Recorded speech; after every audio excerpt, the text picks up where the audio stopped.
name's Joseph Morgan Schofield. I'm an artist and curator, and it's my job to chair this talk this morning. We are an intimate gathering in physical space, but we are going to keep using the microphones because we are streaming online, and that means that we'll get heard by the people joining digitally. So hello to the people on YouTube as well. So the topic of this talk, which is here as part of the Salt and Earth Festival, is Queer Ecology, and I'm joined by Ash McNaughton and Helen Davison from Sight, and Josie and Ray Carter from Origins Untold. And we're going to hear a little bit about both of the projects and see some things which will help ground the discussion, and then I'll ask the artists some questions, and there'll be a chance for you to offer some perspectives, responses, and questions as well.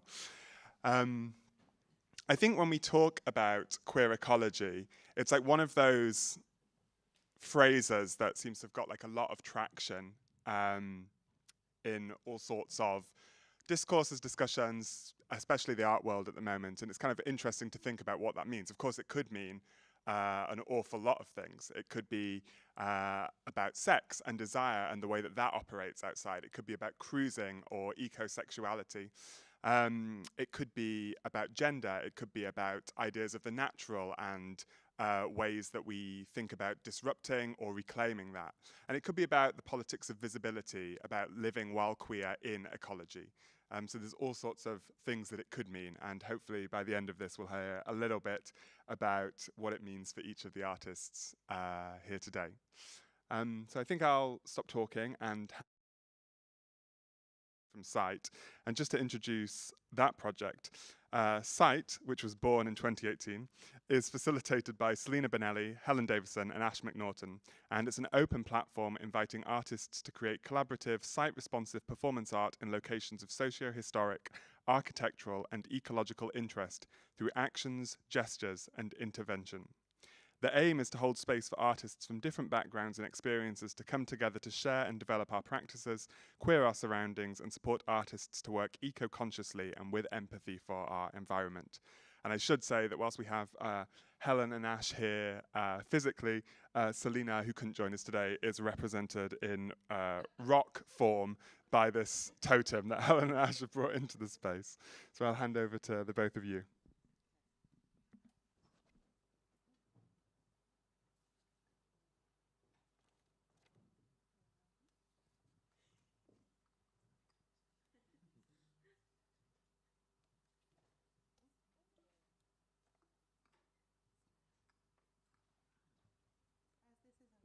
As this isn't working, I would suggest just to scroll through the images as we're talking rather than me sort of say, because there's quite a lot of them, so they can just move as we're talking. Thank you. Okay. There is something inherently intriguing about the traces left on the landscape by human touch. Whether that is a desire line that traces a path adjacent to a pre-prescribed route, forgotten and dilapidated dwellings that hold sinister and nostalgic charm, military concretions that interject the skyline, imposing and reticent, or the discovery of an item within the landscape that feels like it does not belong, something that has been placed, forgotten, or abandoned. Our landscape is in a constant process of reclamation. Wildlife and plant life tread the boundaries, testing the edges of how far they can spread or take up space. They are at odds with those who curate our landscape in an attempt to order it, to permit what is seen as a respectable way of engaging with the land. Ecology is the study of relationships between living organisms and how they interact with the environment. It is through these relations that queer ecologies open up spaces that disrupt how we come to know, feel, and be in nature. Here, we let queerness disrupt the patriarchal and capitalistic order of things, to open up spaces for different ways of being outside of classifications, changing our relationship to ourselves and the ecology that's around us. We are also an ecology within the nature of queerness. We explore what it is to go against nature or what is deemed unnatural.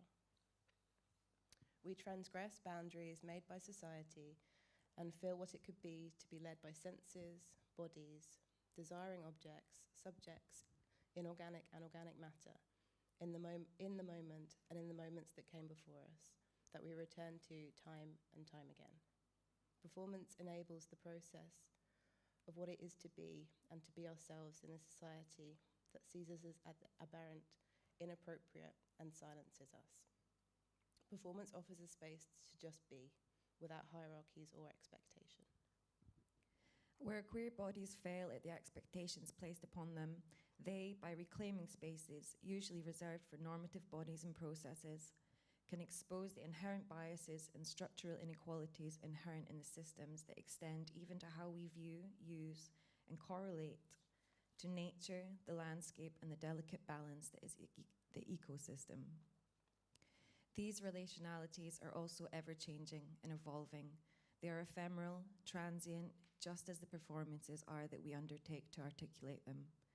Here, we relate to each other and what it is to have agency, to trust, to give oneself over to another, be it material or another queer body. Fault Lines was drawn out of a desire to explore further the impact of industrial and human-scale touch on our environment. We were drawn to the quarries because of what they expose through visible layers of compressed history and through finding a resonance with their scars. Working in a wound, not to glorify suffering, but to reflect the beauty of resilience, of collaborative actions, of reclaiming, claiming, and healing. Here, we can unlearn in order to grow and transform ourselves, each other, and relate to an ecology that is ever-changing and out of reach. This is a wild queerness, intimate and inherent to our survival. And that is the end of our reading presentation.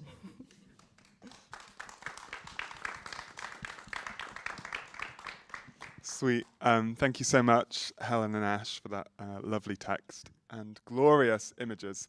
Who's the documenter for these? Daz Disley and Fenya Constantopoulos.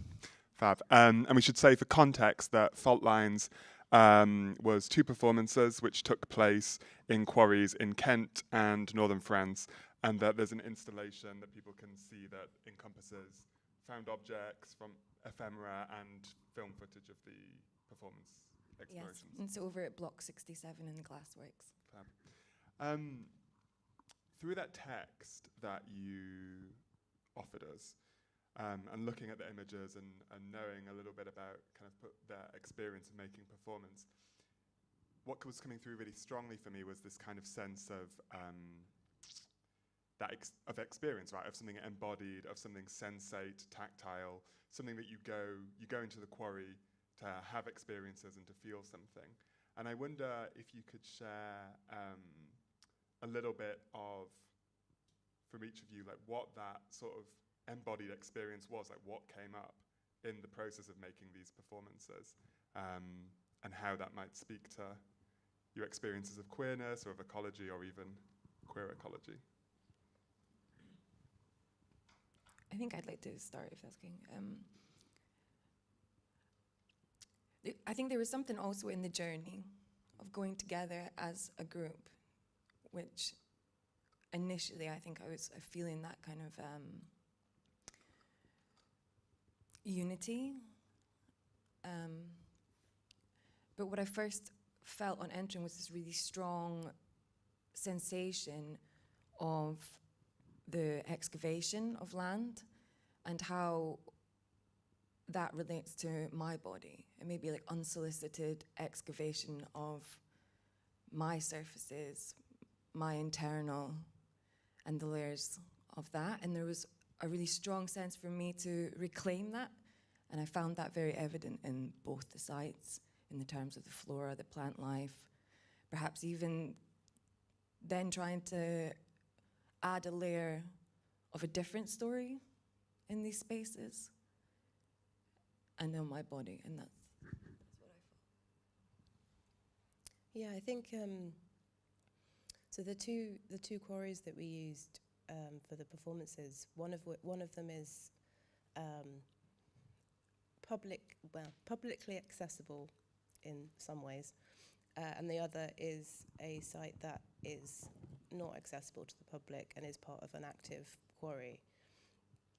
And the difference of working in those two spaces is not immediately apparent, but there is a feeling within those spaces of the quarry in France, which was the one that was part of an active quarry. You really felt like you were working in isolation, and it felt much more like you could really feel that you were taking space in an environment that hadn't got much footfall of people going into it, and so there was not so much. So there wasn't much evidence of others having interacted with the space, whereas the one which was in Upper Culland Pit in Burham, thank you, there was like kind of evidence of the traces left by people that had used it for parties or had been there just to kind of hang out and do whatever. And I think that those two things had an impact of bringing a group of people that identify as queer, that identify as neurodiverse, and holding space in spaces that where historically that's not considered a kind of safe space for us, basically. But that actually, by kind of going there as a group and by kind of being able to have interactions there between people in a way that's responding directly to the landscape, kind of allowed us to have these kind of conversations, literally, like, after doing the performances, but also internally, and having these kind of conversations about, like, what are these spaces, not what are these spaces for, because they're not have to be for anything, but like, what do they kind of offer, and why there isn't more access to them. I don't know if that made any sense, but yeah. No, it definitely made sense. Thank you. Yeah, I think what you call our attention to really is like exactly the ways in which the forces which act on the environment, which police the environment, which facilitate or do not facilitate access to certain bits of the environment are so intrinsically linked with the same forces, are often the same forces that enact on bodies and people and communities, and particularly people of different kinds of marginalized experience. Those things are intimately bound up. Thank you. I'm going to pass over to Josie Carter and Ray Carter from Origins Untold. And Origins Untold is a community arts organisation drawing together people of the African diaspora in Folkestone and more widely in Kent through arts, heritage and community building projects and events. As an artist collective with a focus on visual arts, performance and communal sharing, Origins Untold brings together, advocates for and promotes the creativity of local Black, African and Caribbean heritage residents, activists and artists. Since 2021, they have worked with a particular focus on supporting refugee, asylum-seeking, migrant and otherwise displaced populations in Folkestone. Great. Wow. Okay, so we definitely didn't prepare anything like what Ash and Helen wrote. Which is beautiful. So we're just sort of planning on talking generally about what the project is, and then reading you some poems and calling it a day. So the project that we have been doing for SALT is called Chalkgrass Land, and I would kind of describe it as like a durational research project where we're exploring these spaces of chalkgrass land that we both grew up around and kind of had to negotiate a sense of belonging within, and it's kind of arguable whether or not we do. So we've done there are a few different parts to this project. So we've been making some costumes and developing performances with those costumes. We have been doing some drawing and writing as a response to the environment, using tools taken from the environment, foraged from the environment. And we've been doing some, as you can see, clay face painting Do you want to talk a little bit about the...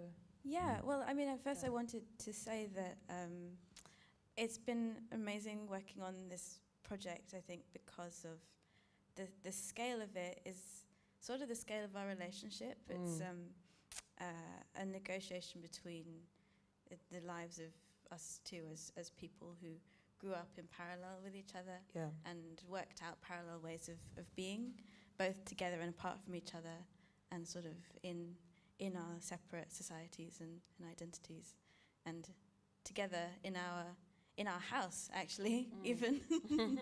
So, I mean, it took researching and making the materials for this. It took the form of going on little trips, lots of little trips, where we went out into the chalk grassland itself and talked a lot about what it was like to be there. Yeah. And I think part of the outcomes of it are multiple, and I think it's almost, there's an unashamed maximalism to, we've sort of put everything out there, sort of from notes and drawings to things that we've picked up to, oh, that's my face.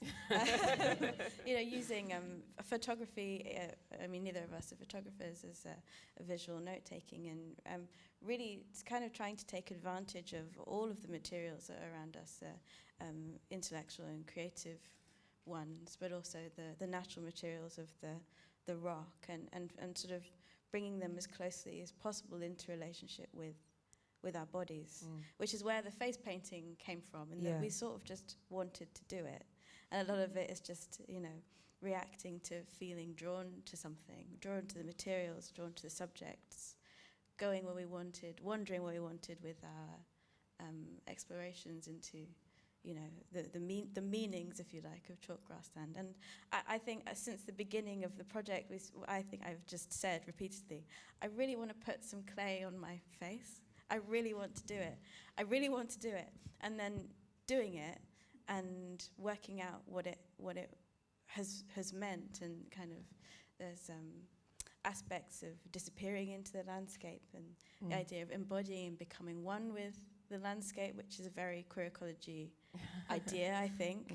And then also noticing the ways in which it evokes traditional African practices, body practices, and whether or not that then counts as, you know, to what degree is it appropriative? Yeah. To what degree does it actually feel true to and relevant to and part of our experiences and histories as Black people? Yeah. Very much of a Black, British, African, Caribbean identity. And where's the line between connection, reconnection, and a sort of construction that could be sort of construed as like falsified or completely invented? I wanted to hinge on a little bit of language that I think that you used, and that is really commonly used, where you said, take advantage of everything at our disposal. Because both advantage and disposal, right? Yeah, right. Because one of the things that I found myself thinking about an awful lot in relation to this project was about how we used tools, and how we use tools, how I approached drawing as a practice, and how that reflected on kind of wider attitudes towards the environment, exploitation and control, and things needing to have a purpose in order to be valuable. So lots of the drawings that I did as part of this project, which not many of them, well, these are them, that's very convenient, but the majority of them you'll actually just see outside in the lobby, were explorations in following what I thought the materials wanted to do. I've just lost track of my sentence, so I'll try and refind it. So while doing lots of these drawings, I was really interested in how I can reconsider this relationship between human and nature as one thing is to be exploited for the purposes of the other thing. And how do I kind of cultivate on a really small scale a listening relationship to the materials that I'm working with, whether it's a bit of grass or a bit of a sycamore leaf, or it's some twigs or whatever. So I think maybe a really important element of this project is kind of deconstructing that hierarchical relationship, and in a broader sense, like on a structural level rather than an individual level, that feels really key for changing that relationship that we have between ourselves as human beings and the world. Feels really key for starting to challenge the climate crisis. Yeah. I don't know where you go from that. I don't know either. Okay. Shall we talk a bit about the costumes? Well, yes, I also wanted to say, maybe before we talk about costumes, is that we've worked across lots of disciplines and lots of different making practices over the course of this, some of which were completely new to me. Yeah. In fact, the costume making bit I actually couldn't do.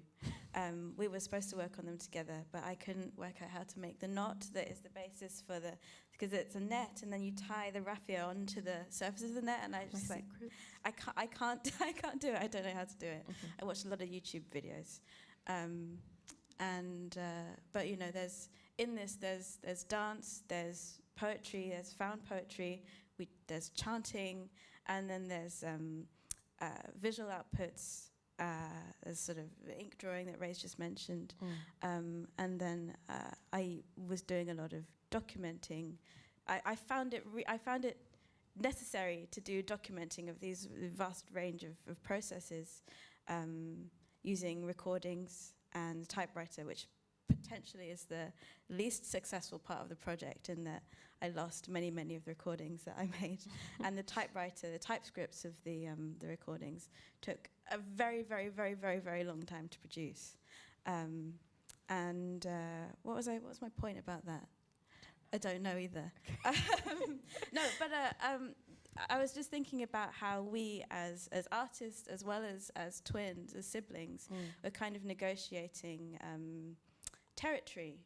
Yeah. You know, whose practice is this? Whose piece of work is this? As we were working together, and I think there's something so relevant about deciding what patch is yours. Yeah. Whether that's we're talking about the physical land, or you know, any of the other things we lay claim to as artists, as human beings with identities, whatever it is. Yeah. And actually beginning to find an easier place with that, moving from sort of slightly competitive mode to one of collaboration, was something that, I don't know, is very,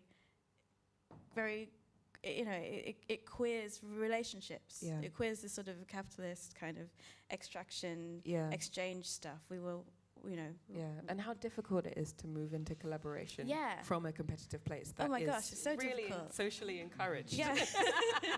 But you know, and you know, doing that, it begin to spark scary thoughts about, well, how are we going to do this as human beings and work in collaboration with the rest of the world? I don't know. Yeah.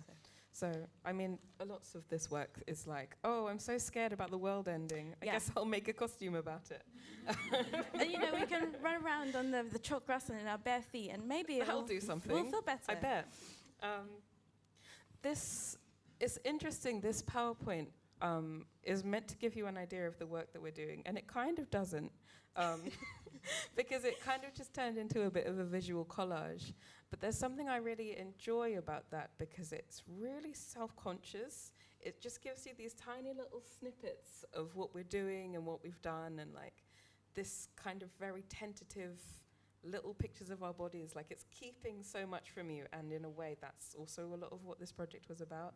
You know, trying to hide yourself in the environment, as part of the environment, from other people, all of that as well. Yeah. Yeah.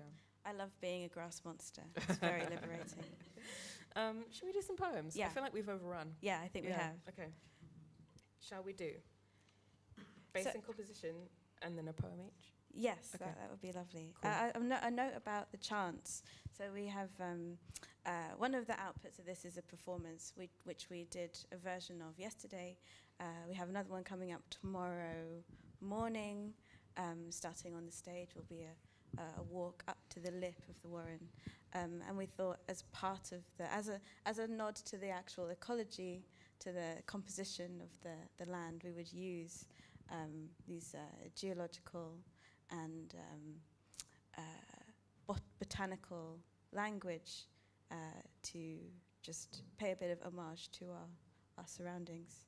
So this one I've titled Basin Composition Chart because the basin in which the Kent Downs sits is a basin, which I thought was beautiful. It's kind of a dip, which is full of these, composed of these different kinds of minerals with corresponding hardnesses and softnesses. And they have a beautiful language to them, which I feel is both scientific and very English and has almost a folk-like quality. So, Pleistocene crag, bagshot beds, London clay, chalk, upper green sand, gold, lower green sand, wheeled clay, Pleistocene crag, bagshot beds, London clay, chalk, upper green sand, gold, lower green sand, wheeled clay. So imagine us sort of tromping through the countryside, saying that. Maybe a bit less today. Over and over again. You do one and I do one? Yeah, okay. Great. So I wrote in the direction of reflecting on what it feels like to be inside the costumes, to do this slightly weird thing that we do, and go from, myself, a slightly self-conscious individual, into disappearing into the grassland itself. So I was going to only read you half this poem, but I've decided to read all of it, because why not? I've called it Morning Ritual. On the morning of the ritual, find your bodies. They should be close and warm. Find them with your hands. Hold them up with your hard-won childhood. These are grown things, well-grown. Find your feet using the grass beneath them.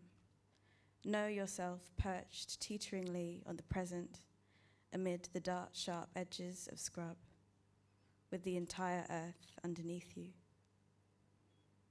Pressed in the black sand, stamp and shape the iron filings into a powdered imprint of your weight, the sole of your foot flattened against the clay stratum. Wrap around your body on the morning of the ritual, leaves, dusts, husks, stems, heads, rust, a grunt, hooks and haws, beggar's buttons, breath and the cutting edges of grasses. This is queer black self-defense in the English countryside. Take off your glasses. You will tread a crumbling path, swathed in the languor of the liberated, subsiding your spine's Wealden anticline, chalk ridge thigh bone, gentle suspense of soft materials on hard minerals, solifluction, and deeply the waters beating, freighted and powerful, a sturdy land creature. Foreign, native, true in the company of your folk, twinned over land to the sprawl of time, twined with grass and chalk-marked. This poem is called Just Like 2, because I have another poem called Just Like, and I couldn't think of another name. I am just like the cliffs. We are all like the cliffs. One day we will all be cliffs. One day there will be no cliffs. When I grow up, I want to be as white as the cliffs. I want to be as big as the cliffs. I want to be as dead as the chalk, as dead as the grass and its dry roots. I want to be as soft as the chalk, as rich as the chalk, as generous as the chalk, as gentle as the chalk, as cold as the chalk reflecting the sunlight, as bright as the chalk, welcoming, unwelcoming over the water. Thank you. Hey. much, Josie. Thank you, Ray. They were beautiful, and I had wanted to ask you a question. You kind of talked a little bit about it already in looking at the collages, about this thing of disappearing into the clay face mask, and disappearing into the work, and disappearing into the grass costume. And I'd kind of wanted to ask something around that visibility and disappearance, but I think actually you kind of already spoken in the poems so powerfully and movingly. So maybe in the interest of time, I'll open to the four of us, because I also want to make sure that we hear from everyone here. Or I think that we spoke about this a little bit earlier, but before the talk started. But I think in lots of the sort of the queer canon about where the queer canon intersects with nature, or the wild, or something like that, or the environment, it often seems that that's where a kind of commons emerges in that. It often seems quite a fleeting thing. And actually a lot of the thing is often about kind of a deeply sort of personal or solo experience, a solo subjecthood within ecology, within the wild, within the land. I was thinking on my way here about the work someone like Jack Halberstam was doing around wildness, queer ecology, and how desire functions. And I was thinking about that book, and I was like, oh yeah, a lot of it is very much about like what the individual subject out in nature having this kind of like disordering time. But it seems like the proposition of both these projects is in different ways about community, about connection, about Helen and Ash spoke about the journey of going to these quarries together, that being a thing you did together and something you reflected on together. Josie and Ray, you collaborate so closely, and I know in a lot of your, in the expanded bits of your work, you also draw other people, maybe people who don't necessarily consider themselves to be artists, into the work. So it seems in both ways, actually, how you encounter the land is something that is done together. And I wondered if you could maybe each speak a little bit about whether that's true for you, and why that might be, or what that reveals, or what that does for you. Yeah. Well, I suddenly have lots to say about this. I'll start with the costumes, because they started out as kind of like a solo creation or reconnection to a kind of sense of culture and heritage.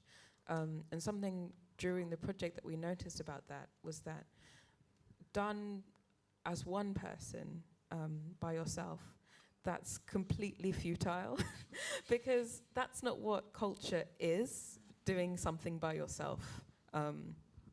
And kind of realizing that the thing that I'm using them to look for or feel is something that's practiced by people together over time.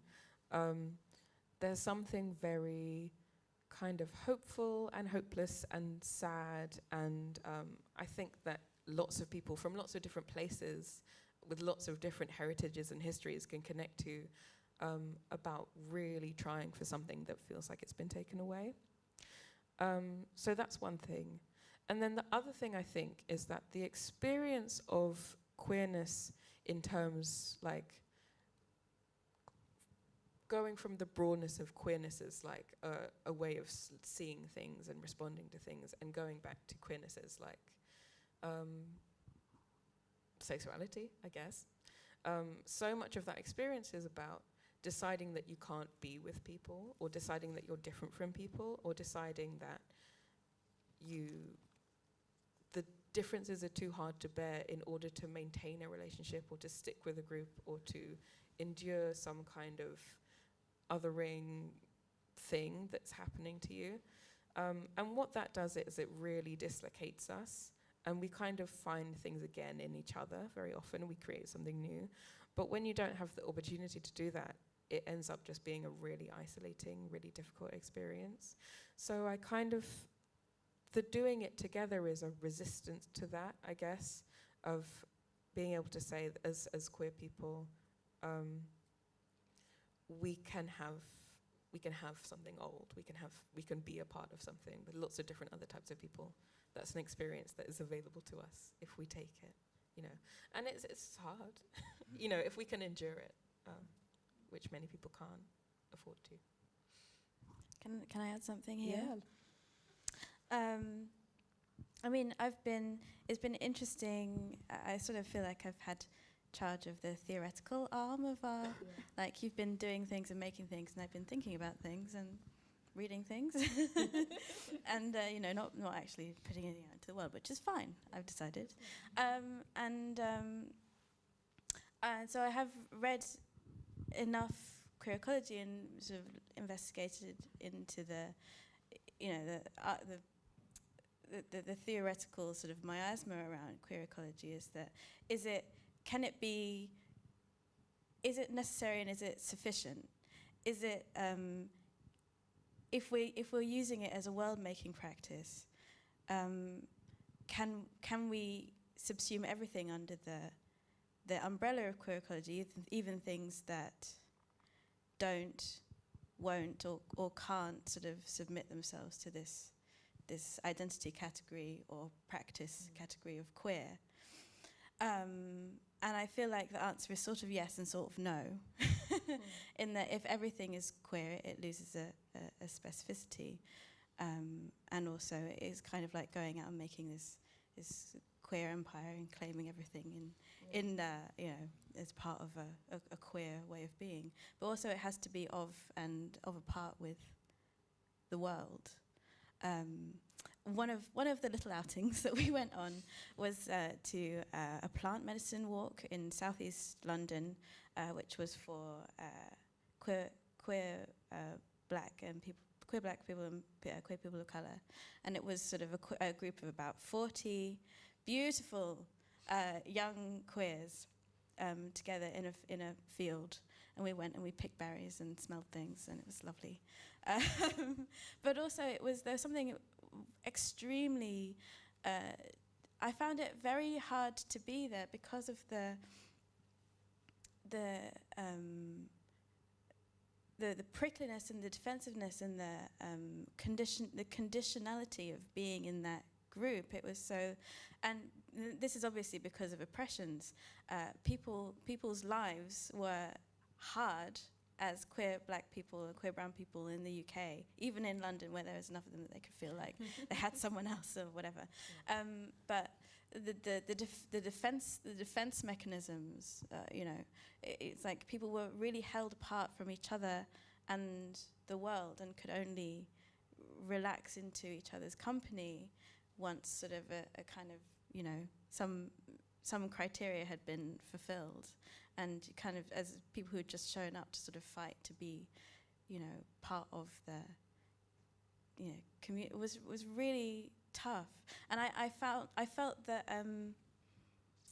I don't know, we have to decide to be part of the world as much as it is, you know, we have to decide to be part of the world. Yeah. And last thing, before, and then, you know, other people can talk, is that I was in Alexis Pauline Gumb's beautiful piece of practical theory making, Undrowned. It's a book about queer black lessons for living derived from the lives of marine mammals. It's totally great. It's magnificent, and each of the chapters is a sort of praise song. It's a thank you to each individual mammal. So, you know, the dolphins and the seals and the whales, and you know, for this lesson for living, she talks about dorsality and the dorsal fin, and how, you know, the spine and the back and being able to stand is a part of being able to be powerfully and strongly into the world, in the world. And, you know, the dorsal fin of the dolphin reminding her to straighten her back. And I don't know, us to have a kind of interchange between the natural world and who we are, whoever we are. before anybody else is allowed to speak, very quickly, I want to say, this is really, really quick, that the problems that we're facing as a world are things that we can't face when we think of ourselves as only as individuals. There we go.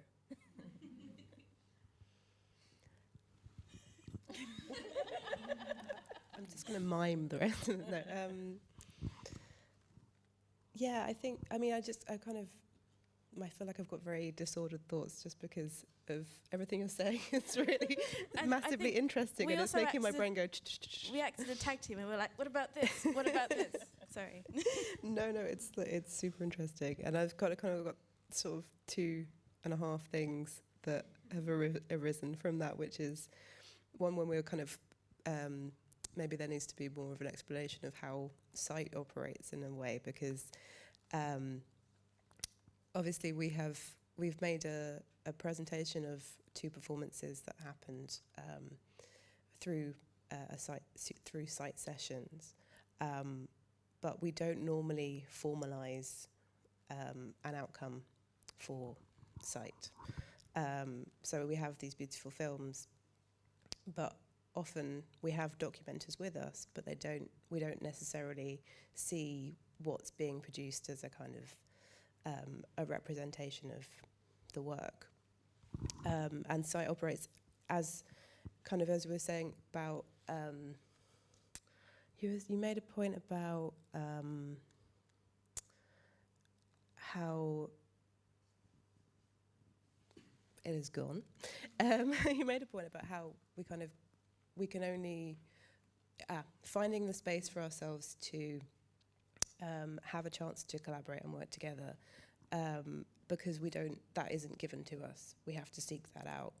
And I think that what we're trying to do with sight is to allow space for artists, but particularly performance artists, though it's not explicitly that, to actually try out stuff in a safe environment where you can be playful, you can do things, you can fail, you can come along and do one tiny thing, or you can work for a durational period. But it's about really holding that space, but within rural environments, because often these practices are very linked to cultural organisations, they're linked to gallery spaces, and they're linked to cities, I suppose, in a more basic sense. And actually being able to go out into rural locations and really find kind of spaces that they offer so much, and sometimes they offer too much, and you feel like you can't actually work in them because there's just too much going on, and you feel like you're taking up space that is not yours. But it means that you can work in a way that is then there is obviously a trace left, but there is nothing else left. And often we aim to leave the site exactly how we found it, or slightly cleaner. And that means that what happens in that space then is just for those that have experienced it, which I think often with performance art that can feel slightly elitist in terms of the only people know about it can access it. But we're actually working in rural spaces, we kind of get, dog walkers, we get people that just happen to be there and they're like, what is this? And then hopefully someone's, within the group can go and speak to people and just sort of say, well, it's this, and please, you can engage or you cannot, and that's fine. And then it was something you said, what you were talking about this, of going to spaces because you feel othered and you feel like that the pressure of that, of your body or identity or whatever, there is this desire, and I certainly resonate with this desire to isolate oneself and to kind of find spaces where you can go and just, I think maybe with the feeling like overwhelmed and just wanting to go spaces. And I've just realised that so I grew up in a small town just outside Luton, and I grew up next to a quarry, and my space to go when I was feeling overwhelmed and suffering from mental health conditions or whatever, and just wanting to go and be alone, was to walk along the outside of this quarry. And actually, I kind of hadn't realised that that was something that I was doing, and how strongly that links to what we've been doing, and maybe why I found it. For the first quarry I went to, actually looks extremely like the quarry that I grew up next to, and that's possibly one of the reasons I found it so hard to work in that space, because there was this pressure, firstly a pressure to have an outcome that people would then see, and I think it's both great and it's also an extra little bit of pressure, which is then makes it harder to just be free and make the work you want to make, and then just trying to find, uncovering a bit of actually what the emotions and what the experience was, but also being there as a group and being in that situation, not isolated, but with other people and other people that hold similar, desires and practices and all these things. Actually, it's a strong and beautiful thing. I sometimes think that making art is a great excuse to go and have experiences that feel, for some other reason, strange, or like unallowed, like that normally it would be difficult to step into a quarry and play with a branch or play with a piece of plastic, or it would be difficult to step into the Kent clay basin and make these costumes or put these things on the face, and art allows that. But I think there's something that you said, Josie, about how we have to engage with the world, and I'm thinking about this this experience that you're talking about, Helen, of the quarry, and I think something the Fault Lines project throws up is that the quarry is a wound. The quarry is a wound in the earth, and yet the quarry is also a space of processing, of figuring things out, of living, of working through, and something there about how, we can't call back to this imagined or mythic past, right, where everything is healed. We have to engage with the reality of the earth as it is now, and it may well be in the future, and we have to encounter it in a way that opens up new possibilities for ourselves. Having a little standoff. I just had a thought about something that you said, Joseph, about using art as an excuse to do things that would usually be strange. And it reminded me quite powerfully of, I went for a walk by myself to a place called Peen, that's just sort of across the motorway from Cheriton. And it was a walk that I'd never done before. And I've traditionally found the Kent Downs really, really inaccessible, especially if you don't drive. And I was walking that way and recording some of my thoughts to myself, and I was thinking about how am I going to really genuinely thinking in a quite squared way, if someone asks me why I am here, why I'm walking here, why I'm trying to go where I'm trying to go, what can I say that will make it okay that I'm trying to do that and that they'll believe? And what that kind of brought up for me to mention is that this project that Josie and I are doing, is very much more about racism than it is about being queer. And we both are, so it's in there because we can't untangle it from who we are, but it's very much more about racism. And I mean, even as we've been practicing the walks, for the walk we're going to do tomorrow, you are sort of challenged by people and saying, well, what's this in aid of then? And why are you in the costumes? And what are you doing? And, and I think it's inoffensive to take it on an individual basis, right? I don't blame those people for being like, what are you doing? But also, it does sharpen a sense of the countryside, which is, I think, sort of this interim median place between society and wilderness, right? Where, the policing of society, the social policing still takes place. I think, Helen, you mentioned, these different, the city as being a place where, queer stuff, queer lives, queer cultures thrive, and it's where people go to experience queer life, and it's kind of a graduation between there and countryside, where people are also able to experience and sort of be subsumed in another kind of queer life, a sort of freedom, and freedom from being surveilled and judged and standardized by all the pressing in of other lives around you, which is what the city is.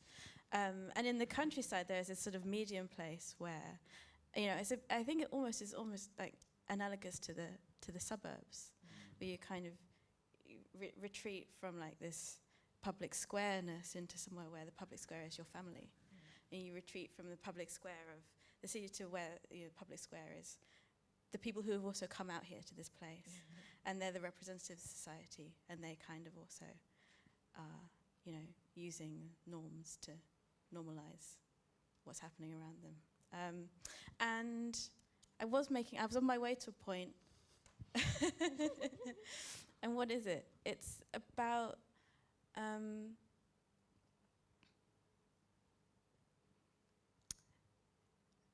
I don't know. Shall we move on? This is so embarrassing. I think being on a panel is one of the most embarrassing things a person can do. So true. It can be enormously exposing. Yeah. The other thing that I wanted to say off the back of your point, Joseph, about imagined pasts, is that something really, this is a completely personal thing. It's to do with my particular positions around the ecosexuality part of queer ecology, which really just fucking annoys me. Sorry for saying. But that's partially to do with the kind of my positions towards, I don't know, sexuality as it kind of manifests in queer discourses, which again kind of just bumps up in a way against my life, which is again partially because of being a suburban queer black, raised female person. But there's so much discourse and art making around this personal subjective experience of like, what would it be like to go back to the Greenwood and beautiful rural England of the past, where nobody would judge us and everything would be wonderful, and it sort of doesn't really reckon with the fact that that's gone. It's gone, and it probably never existed in the first place, but it's gone due to a series of processes, adoption of this economic system, and the mores that go along with it. And I think that is a failure of queer ecology as practiced by some artists and thinkers to reckon with reality. I know I'm so keen on reality today because I'm not usually. Reality feels very pressing, I think, when we reckon with all the crises that our world faces. It's already 12 o'clock. Oh my God. We did start 10 minutes late, so with your consent, maybe we'll just go to 10 past. But I think this is a really good moment to invite those who've joined us in the room, if they would like to offer or say, ask any questions briefly. And we'll just make a little space for that kind of awkward moment where we put our mics down and wait for something to happen. But awkward, reflective silence very much welcomed. And also we could just hear from Selina as well. Yeah.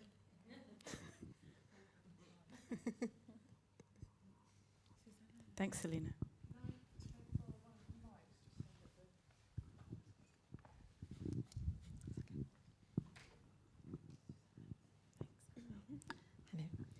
Hiya, thank you.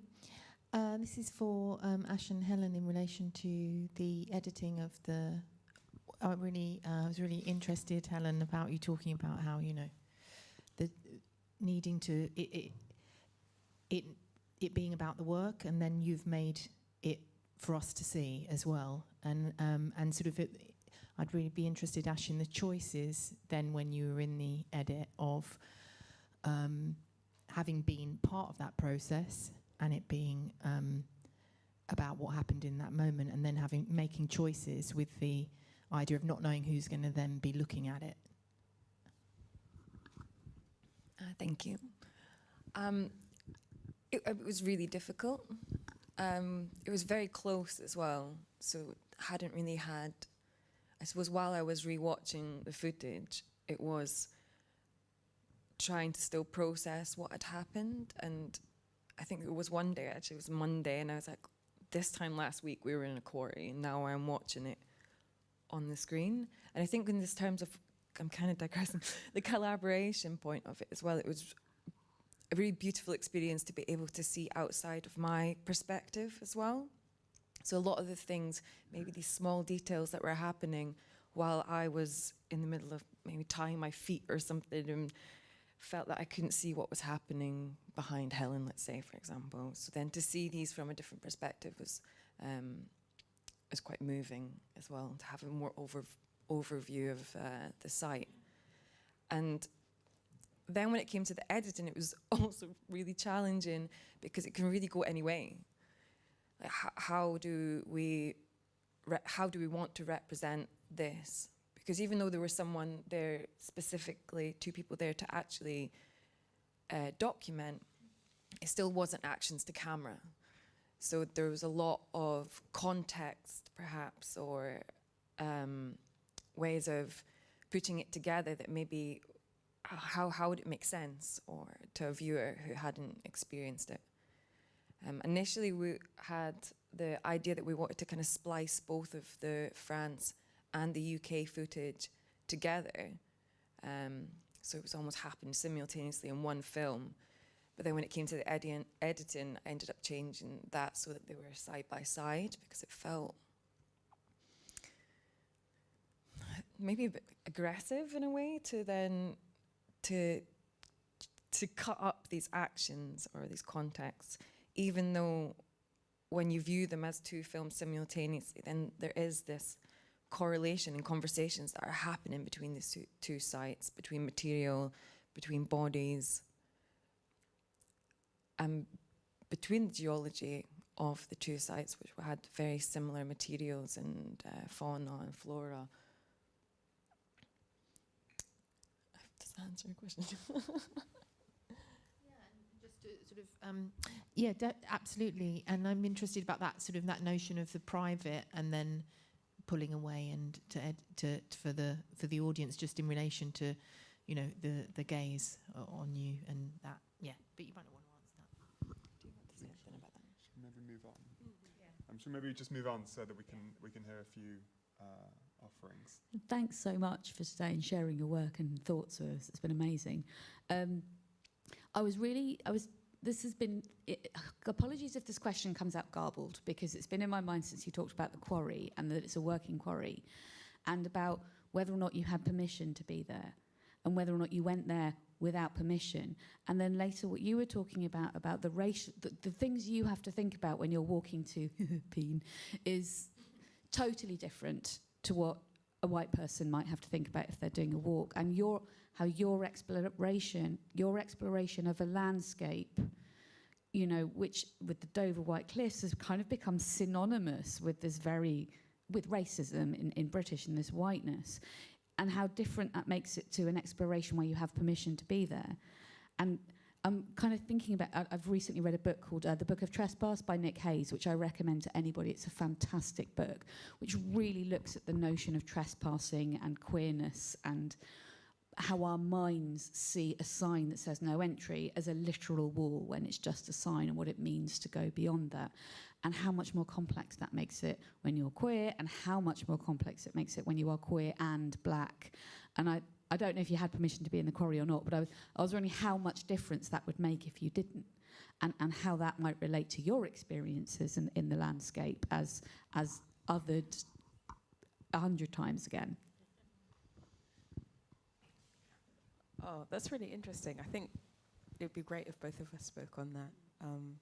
For me, I'm always wherever I go, basically, but especially in the countryside, more countryside spaces, I'm really scared about being challenged.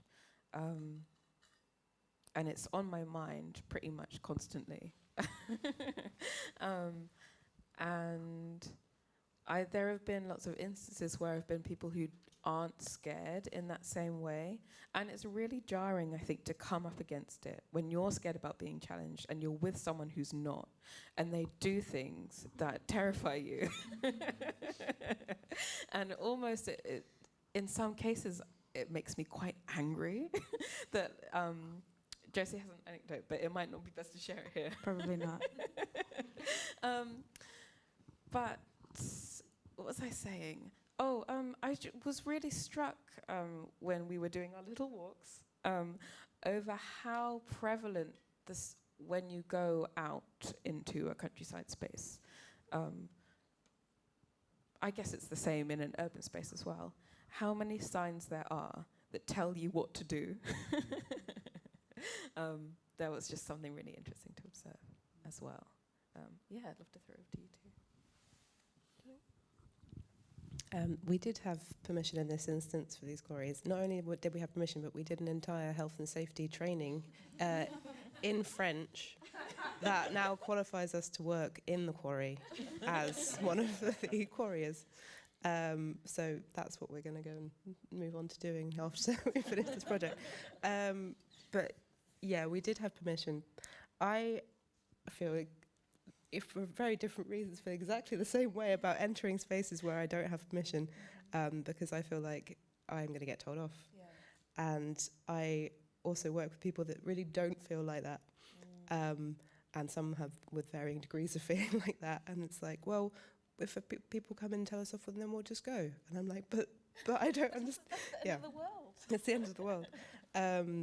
But also I'm aware that, yeah, as for these 2 sessions, we were groups of white people. So it was a very different experience. And I think that, I think we're all super aware that if we're in these spaces and people did contest as to why we were there, it has a very different outcome, potentially.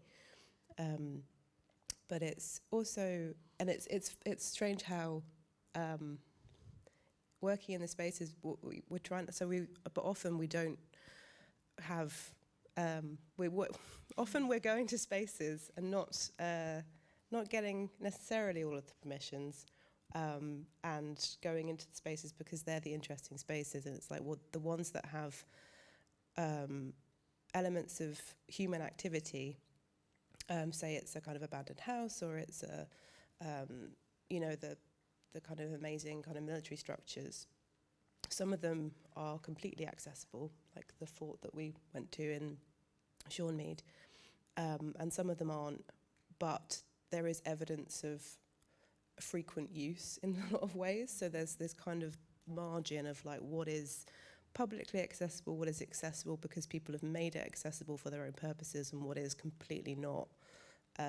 So it's kind of, yeah, it's constantly trying to work out what that kind of limit is, but also knowing that you're responsible for a group of people. So it's like, how do we kind of take into consideration their experiences and and the people, and I think that's something that we're kind of constantly thinking about. And it's always that, it's that thing, it's very well to say, like, it's better to ask forgiveness than seek permission, but it's not always a reality for everybody. Yeah, exactly. Yeah, and something to quickly add to that is I was thinking a lot during walks about what are the barriers that we face in terms of accessibility, not just in terms of what the land is physically like or whether there are gates that are locked, but also so many of these barriers are things that might not happen, but things that we think will happen. And no matter what the actual reality is, or even what the consequences of them are when they do happen, the fact that we kind of have these internalized enormous barriers to lots of things, but also this specific bit of the Kent countryside, it's very interesting.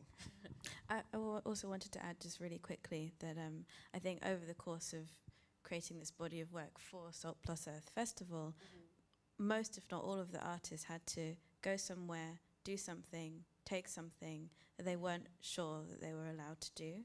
And I think that's to do with a bigger question about actually land rights generally, and where is it you feel you are allowed to go in this earth of ours. It is ours as well as belonging on some level privately to individuals, some of it. sometimes. Yes, and the way that our work kind of very lightly, very briefly touches on things about borders, things about migration, things about humans crossing, crossing over the sea. Sure. Yeah. Anyway, we could go on, but we won't. Forever. I think probably that is regrettably what we have time for this morning. I realise there's lots of things happening around town the rest of today and also tomorrow. Thank you so much for joining us this morning in Folkestone. Thank you for joining us on YouTube. And please join me in thanking our 4 wonderful panellists, Josie Carter, Ray Carter, Helen Davison and Ash McNaughton.